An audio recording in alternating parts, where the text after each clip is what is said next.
नमस्कार दर्शकबिन, फेरि पनि मैले आज नयाँ भिडियो लिएर आएको छु। शीर्षक रहेको छ जन्मदेखि मृत्युसम्मको सङ्घर्ष।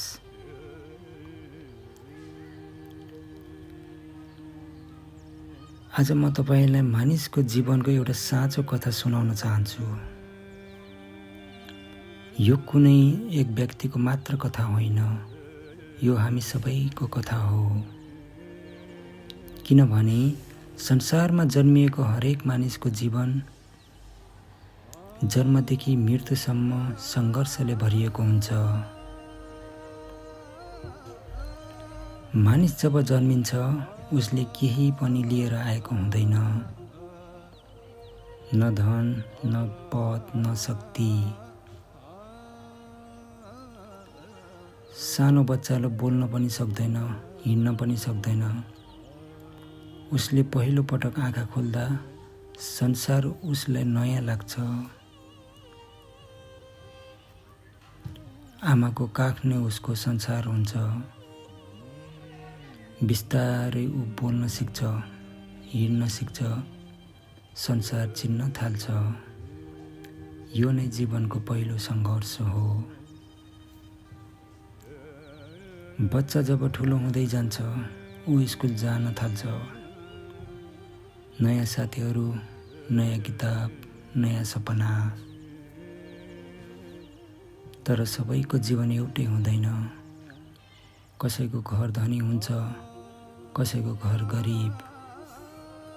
कति बच्चाहरू राम्रो स्कुलमा पढ्छन्, तर कति बच्चाहरू गरिबीका कारण बिचमै पढाइ छोड्न बाध्य हुन्छन्।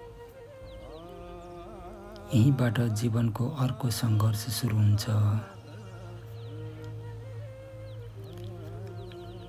जब मानिस युवा हुन्छ उसले ठुलो सपना देख्न थाल्छ। कोही डाक्टर बन्न चाहन्छ, कोही इन्जिनियर, कोही कलाकार, त कोही विदेश जाने सपना देख्छ।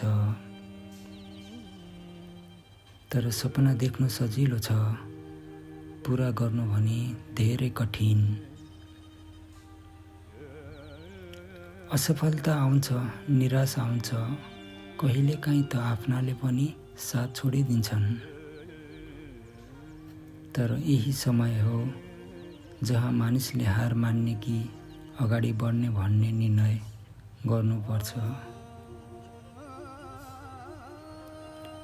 जिम्मेवारीको समय, जब मानिसले काम गर्न थाल्छ परिवारको जिम्मेवारी पनि आउँछ।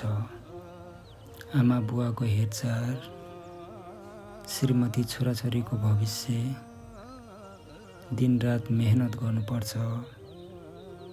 कहिलेकाहीँ थाकिन्छ, कहिलेकाहीँ मन रुन्छ, तर ऊ रोएर बस्न सक्दैन, किनकि उसको पछि परिवारको आशा जोडिएको हुन्छ।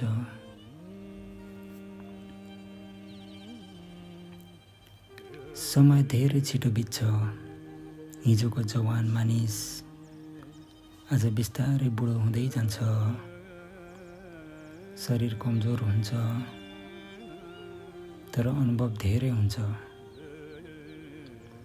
ऊ आफ्नो जीवन सम्झन्छ, सङ्घर्ष, दुःख, खुसी, सफलता, असफलता। त्यो बेला उसले एउटा कुरा बुझ्छ, जीवन धेरै छोटो रहेछ।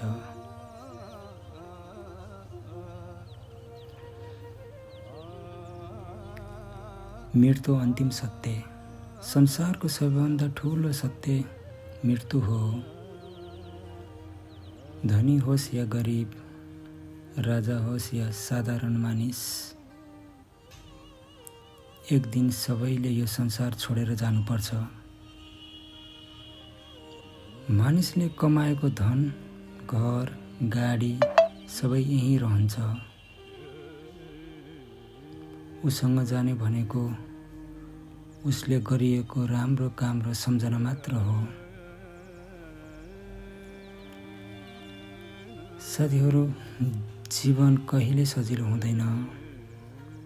सङ्घर्ष बिना कुनै पनि मानिस सफल हुँदैन। तर याद राख्नुहोस्, सङ्घर्षले मानिसलाई कमजोर होइन बलियो बनाउँछ। यदि आज तपाईँको जीवनमा समस्या छ भने हार नमान्नुहोस्, किनभने सबैभन्दा अँध्यारो रातपछि नै सबैभन्दा उज्यालो बिहान आउँछ। हवस् त साथीहरू, आजको भिडियो यति नै रहेको छ। यदि भिडियो मन पर्यो भने लाइक, कमेन्ट, सेयर, सब्सक्राइब गर्न नबिर्सिनुहोला। अर्को भिडियोसँग फेरि भेटौँला। नमस्कार।